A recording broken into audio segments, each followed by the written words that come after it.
Video ನೋಡುವಂತ ಎಲ್ಲ ವೀಕ್ಷಕರಿಗೂ ನಮಸ್ಕಾರ. ಸೊ ಈ ಒಂದು ವಿಡಿಯೋದಲ್ಲಿ ತಿಳಿಸ್ಕೊಡ್ತಾ ಇರೋ ಮಾಹಿತಿ ಏನಪ್ಪಾ ಅಂತಂದ್ರೆ, SSP ಸ್ಕಾಲರ್ಶಿಪ್ಗೆ ಅರ್ಜಿಯನ್ನು ಸಲ್ಲಿಸಬೇಕು ಅಂತಂದ್ರೆ SSP ಐಡಿಯನ್ನ ಹೊಸದಾಗಿ ಯಾವ ತರ ಕ್ರಿಯೇಟ್ ಮಾಡೋದಂತ ಹೇಳಿ ವಿದ್ಯಾರ್ಥಿಗಳು ಕಮೆಂಟ್ ಅನ್ನ ಮಾಡಿದ್ರು. ಸೊ ಅದಕ್ಕಾಗಿ ಈ ಒಂದು ವಿಡಿಯೋನ ಮಾಡ್ತಾ ಇದ್ದೇನೆ.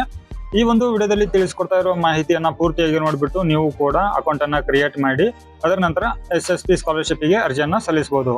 ಸೊ ಅದಕ್ಕಾಗಿ ವಿಡಿಯೋನ ಪೂರ್ತಿಯಾಗಿ ನೋಡಿ. ಚಾನಲ್ಗೆ ಯಾರೆಲ್ಲ ಹೊಸಬರು ಇದ್ರು ಚಾನಲ್ಗೆ ತಪ್ಪದೇನೆ ಸಬ್ಸ್ಕ್ರೈಬ್ ಮಾಡ್ಕೊಳ್ಳಿ.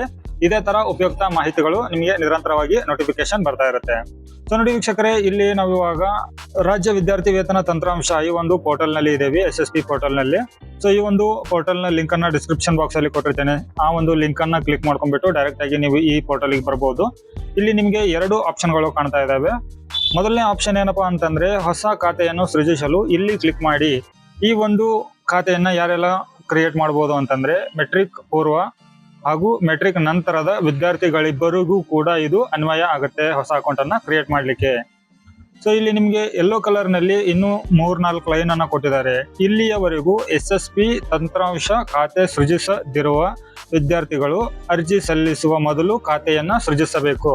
ಸೊ ಇಲ್ಲಿ ಡೈರೆಕ್ಟ್ ಆಗಿ ನೀವು ಅರ್ಜಿ ಸಲ್ಲಿಸಲಿಕ್ಕೆ ಹೋದ್ರೆ ಅಕೌಂಟ್ ಕ್ರಿಯೇಟ್ ಮಾಡದೇನೆ ನೀವು ಇಲ್ಲಿ SSP ಸ್ಕಾಲರ್ಶಿಪ್ಗೆ ಅರ್ಜಿಯನ್ನ ಸಲ್ಲಿಸಲಿಕ್ಕೆ ಆಗೋದಿಲ್ಲ. ಸೊ ಅದಕ್ಕಾಗಿ ಐಡಿಯನ್ನ ಮೊದಲು ನೀವು ಕ್ರಿಯೇಟ್ ಮಾಡ್ಕೋಬೇಕು ಅಂತ ಹೇಳಿ ಇಲ್ಲಿ ಕೊಟ್ಟಿದ್ದಾರೆ. ಸೊ ಅದಕ್ಕಾಗಿ ನಾವಿಲ್ಲಿ ಮೊದಲನೇ ಆಪ್ಷನ್ ಏನಿದೆ ಅಲ್ವಾ, ಹೊಸ ಖಾತೆಯನ್ನು ಸೃಜಿಸಲು ಇಲ್ಲಿ ಕ್ಲಿಕ್ ಮಾಡಿ ಅಂತ ಹೇಳಿ ಅದನ್ನ ಕ್ಲಿಕ್ ಮಾಡ್ಕೊಳ್ಳೋಣ. ನೆಕ್ಸ್ಟ್ ಸ್ಟೆಪ್ ಓಪನ್ ಆಗಿದೆ. ಸೊ ಇಲ್ಲಿ ಕ್ರಿಯೇಟ್ ಅಕೌಂಟ್ ಅಂತ ಹೇಳಿ ಬಂದಿದೆ.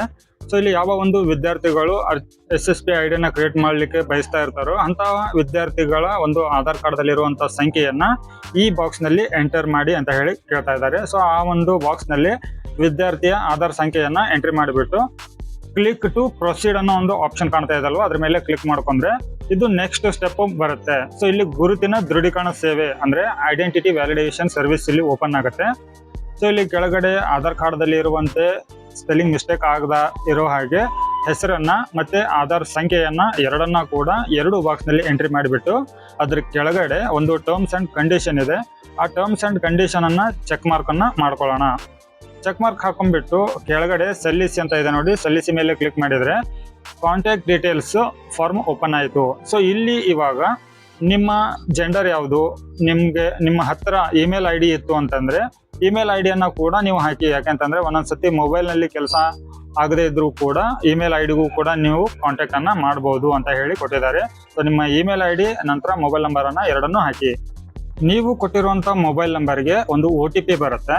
ಆ OTP ಅನ್ನ ನೀವು ಇಲ್ಲಿ ಕೆಳಗಡೆ ಕಾಣ್ತಾ ಇರುವಂತ ಬಾಕ್ಸ್ ನಲ್ಲಿ ಎಂಟರ್ ಮಾಡಿ. OTP ಅನ್ನ ಹಾಕಿದ ನಂತರ ಸಲ್ಲಿಸ ಮೇಲೆ ಕ್ಲಿಕ್ ಮಾಡ್ಕೊಳ್ಳಿ. ನೆಕ್ಸ್ಟ್ ಸ್ಟೆಪ್ ಓಪನ್ ಆಗುತ್ತೆ. ಈ ಒಂದು ನೆಕ್ಸ್ಟ್ ಸ್ಟೆಪ್ ನಲ್ಲಿ ಖಾತೆಯನ್ನ ಸೃಜಿಸಲು ನೀವು ಫೈನಲ್ ಸ್ಟೆಪ್ ಅನ್ನ ಇಲ್ಲಿ ಕಂಪ್ಲೀಟ್ ಮಾಡಬೇಕಾಗುತ್ತೆ. ಅದೇನಪ್ಪಾ ಅಂತಂದ್ರೆ SSP ಐಡಿಯ ಒಂದು ಪಾಸ್ವರ್ಡ್ ಅನ್ನ ನೀವು ಕ್ರಿಯೇಟ್ ಮಾಡ್ಕೋಬೇಕಾಗತ್ತೆ.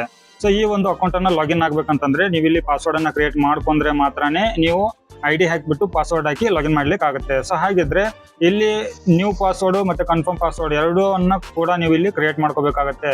ಇಲ್ಲಿ ಕೆಲವೊಂದಿಷ್ಟು ಇನ್ಫಾರ್ಮೇಶನ್ ಇರುತ್ತೆ. ಅದೇನಪ್ಪಾ ಅಂತಂದ್ರೆ ನೀವು ಪಾಸ್ವರ್ಡ್ ಅನ್ನ ಯಾವ ತರ ಕ್ರಿಯೇಟ್ ಮಾಡಬೇಕು ಅಂತ ಅನ್ನೋದಕ್ಕೆ ಇಲ್ಲಿ ಪಕ್ಕದಲ್ಲಿ ಒಂದು ನೋಟಿಫಿಕೇಶನ್ ಅನ್ನು ಕೊಟ್ಟಿದ್ದಾರೆ. ಅದಕ್ಕೂ ಈಸಿ ಆಗ್ಬೇಕು ಅಂತಂದ್ರೆ ನಾನು ನಿಮ್ಗೆ ಹೇಳ್ತೀನಿ. ಮೊದಲು ಲೆಟರ್ ಏನಿದೆ ಅಲ್ವಾ, ನೀವು ಪಾಸ್ವರ್ಡ್ ಎಂಟ್ರಿ ಮಾಡೋಕ್ಕಿಂತ ಮೊದಲು ಕ್ಯಾಪಿಟಲ್ ಲೆಟರ್ ಹಾಕ್ಬಿಟ್ಟು ಅದರ ನಂತರ ನೀವು ಹೆಸರು ಹಾಕ್ತಾ ಇದ್ರೆ ಇನ್ನುಳಿಕಿರೋ ಲೆಟರ್ಸ್ ಅನ್ನ ಸ್ಮಾಲ್ ಲೆಟರ್ ಅಲ್ಲಿ ಹಾಕಿ. ಮೊದಲು ಕ್ಯಾಪಿಟಲ್ ಹಾಕ್ಬಿಟ್ಟು ಇನ್ನುಳಿಕಿರೋ ಲೆಟರ್ ಅನ್ನ ಸ್ಮಾಲ್ ಲೆಟರ್ ಅಲ್ಲಿ ಹಾಕ್ಬಿಟ್ಟು ಆ ನಂತರ ನಂಬರು, ಆ ನಂತರ ಸ್ಪೆಷಲ್ ಕ್ಯಾರೆಕ್ಟರ್ ನೀವು ಈ ತರ ಕ್ರಿಯೇಟ್ ಮಾಡ್ಕೋಬಹುದು. ಸೊ ನಿಮಗೆ ಈಸಿ ಆಗ್ಬೇಕು ಅಂತ ಅನ್ನೋದಕ್ಕೆ ನಾನು ಒಂದಿಲ್ಲ ಎಕ್ಸಾಂಪಲ್ ತೋರಿಸ್ತಾ ಇದ್ದೇನೆ. ಸೊ ಆ ತರ ನೋಡಿಬಿಟ್ಟು ನೀವು ಈ ಒಂದು ಪಾಸ್ವರ್ಡ್ ಅನ್ನ ಕ್ರಿಯೇಟ್ ಮಾಡ್ಕೊಳ್ಳಿ. ಸೊ ಇವಾಗ ನಾನು ಕೂಡ ಇಲ್ಲಿ ಪಾಸ್ವರ್ಡ್ ಅನ್ನ ಕ್ರಿಯೇಟ್ ಮಾಡ್ಕೊಳ್ಳಿಕ್ಕೆ ಹಾಕಿದ್ದೇನೆ. ಸೊ ಪಾಸ್ವರ್ಡ್ ಹಾಕಿದ ನಂತರ ಕೆಳಗಡೆ ಸಲ್ಲಿಸಿ ಅನ್ನೋ ಒಂದು ಬಟನ್ ಕಾಣ್ತಾ ಇದೆ. ಆ ಬಟನ್ ಅನ್ನು ನಾವು ಇವಾಗ ಕ್ಲಿಕ್ ಮಾಡ್ಕೊಳ್ಳೋಣ. ಸೊ ಇವಾಗ ನೋಡಿ ನಿಮ್ಮ ಒಂದು SSP ID ಕ್ರಿಯೇಟ್ ಆಗಿದೆ ಅಂತ ಹೇಳಿ ಇಲ್ಲಿ ಒಂದು ನೋಟಿಫಿಕೇಶನ್ ಬಂದಿದೆ. ಇಲ್ಲಿ ಕೆಳಗಡೆ ನಿಮ್ಮ ನೋಂದಣಿ ಸಂಖ್ಯೆಯನ್ನು ನಿಮ್ಮ ನೋಂದಾಯಿತ ಮೊಬೈಲ್ ಸಂಖ್ಯೆಗೆ ರವಾನಿಸಲಾಗಿದೆ. ಈ ವಿವರಗಳನ್ನು ಉಪಯೋಗಿಸಿಕೊಂಡು SSP ಲಾಗಿನ್ ಆಗಿ ಅರ್ಜಿ ಸಲ್ಲಿಸಲು ತಿಳಿಸಲಾಗಿದೆ ಅಂತ ಹೇಳಿ ಬಂದಿದೆ. ಸೊ ನೀವು ಕೊಟ್ಟಿರುವಂತ ಮೊಬೈಲ್ ನಂಬರ್ಗೆ ಒಂದು ಮೆಸೇಜ್ ಕೂಡ ಬಂದಿರುತ್ತೆ. ಅದರಲ್ಲಿ SSP ID ಕೂಡ ಇರುತ್ತೆ.